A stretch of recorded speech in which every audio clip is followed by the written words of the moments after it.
बिस्मिल्लाहिर्रहमानिर्रहीम। अस्सलाम वालेकुम। मुल्क में सैलाब आया और उस सैलाब ने तकरीबन 3.5 करोड़ आवाम को मुतासर किया और उस आवाम के पास खाने के लिए ना खुराक है, ना पीने के लिए साफ़ पानी है और उनके बच्चों में मुख्तलिफ़ किस्म की बीमारियाँ पाई जा रही हैं, लेकिन उनके इलाज मालजे के लिए हुकूमत वक्त के पास पैसे नहीं हैं।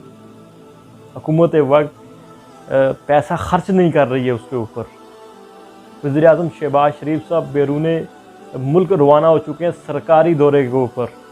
70 अरकान पे मुश्तमिल अपनी जो काबीना थी उसको लिया और दौरे कर रहे हैं, बैनुल अक़वामी सतह के दौरे। और शाज़िया मरी साहिबा फरमा रही हैं कि जो बैरून मुल्क से अमदाद आई है हमारे अकाउंट्स में वो हैक हो चुकी है, हैकरों ने अकाउंट्स हैक करके पैसे निकलवा लिए हैं। कितनी अमकाना सी बात है कि आपके जो अकाउंट्स हैं वो ही सेव नहीं हैं।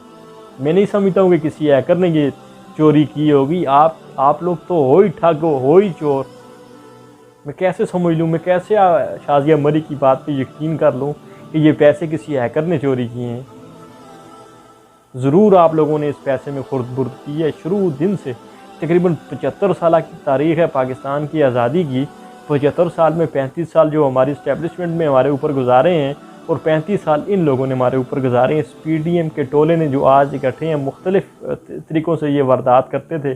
कभी नवाज शरीफ साहब ज़रदारी के मुखालफ खड़े होते थे और कभी ज़रदारी मुखालफ खड़े होता था नवाज शरीफ के। अभी दोनों मिल गए हैं, PDM का इत्तेहाद बना लिया है। तो हम कैसे यकीन कर लें कि हैकरों ने पैसा चोरी किया है? चोरी आप लोगों ने की है। चोरी करने वाले आप लोगों, इस मुल्क को लूटने वाले आप लोगों। इमरान खान तो सिर्फ 3.5 साल इसमें हुक्मरानी की है पाकिस्तान के ऊपर, और इन 3.5 सालों का रिकॉर्ड उठा के देख लें कि उसकी दौरे हुक्मरानी में कितनी चोरी हुई, कितनी करप्शन हुई। मुल्क का जो ग्राफ था वो कितना ऊपर गया या कितना नीचे गया, गूगल करके देख लें। सारी कहानी आपको खुल के सामने आ जाएगी। आज मुल्क में पाकिस्तान में इन 4 महीनों में जो एक नकली सरकार हमारे ऊपर मुसल्लत हुई है, इन 4 महीनों में आम आदमी कैसे ज़िंदगी गुजार रहा है। आम आदमी आज बद्दुआएँ दे रहा है। सड़क पे खड़े लोग इनको बदुआएँ दे रहे हैं। उनके पास खाने के लिए कोई चीज़ नहीं है। अशियाए ख़रीदो-नोश जो है वो इतनी ज़्यादा महंगी हो चुकी हैं कि आम आदमी के बस में नहीं है कि उनको ख़रीद सके। अदवायात महंगी हो चुकी हैं। बाकी इलेक्ट्रिसिटी की तो बात ही ना करें। इलेक्ट्रिसिटी में जो फ्यूल एडजस्टमेंट के नाम पे पैसे बटोर रहे हैं, हम क्यों दें इनको? हम क्यों फ्यूल एडजस्टमेंट के पैसे इनको दें? फ्यूल एडजस्टमेंट की राजा रेंटल जो प्रोजेक्ट चले थे उनमें करप्शन हुई, वो अब नैब से उन्होंने तरमीम करके वो अपने जो केसेस थे वो ख़त्म करवा लिए और पैसे भरे आम आदमी। चोरी करे नवाज शरीफ के बेटे, चोरी करे राजा परवेज़ अशरफ और इनकी काबीना चोरी करे, लेकिन वो पैसा पाकिस्तानी आम आदमी पाकिस्तान का भरे। क्यों भाई? हम लोग क्यों फ्यूल एडजस्टमेंट के नाम पे आपको पैसे दें? ज़ब्त करें ना, ज़ब्त करें जिन लोगों ने फ्यूल एडजस्टमेंट की, जिनकी वजह से महंगे प्रोजेक्ट्स लगाए गए।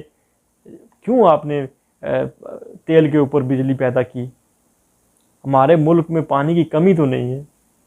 हमारे मुल्क में क्यों नहीं आपने नए डैम्स बनाए? क्यों नहीं बनाए आपने नए डैम्स? कालाबाग डैम को क्यों नहीं बनने दिया खुर्शीद शाह ने, MP वालों ने, पीपल्स पार्टी वालों ने क्यों नहीं बनने दिया?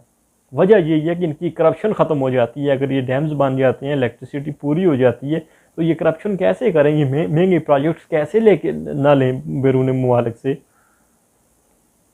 3.5 करोड़ आवाम इनकी मुंतज़िर है, इनको देख रही है कि हमें अमदाद मिलेगी। लेकिन आज मैंने जब स्टेटमेंट देखा शाज़िया मरी साहिबा का कि वो पैसे हैकरों ने चोरी कर लिए हैं हमारे अकाउंट से, तो मुझे बड़ा अफसोस हुआ। ये कैसे लोग हैं जो मुतासरीन सैलाब की अमदाद तक को ना छोड़ रहे हैं। बहुत शुक्रिया।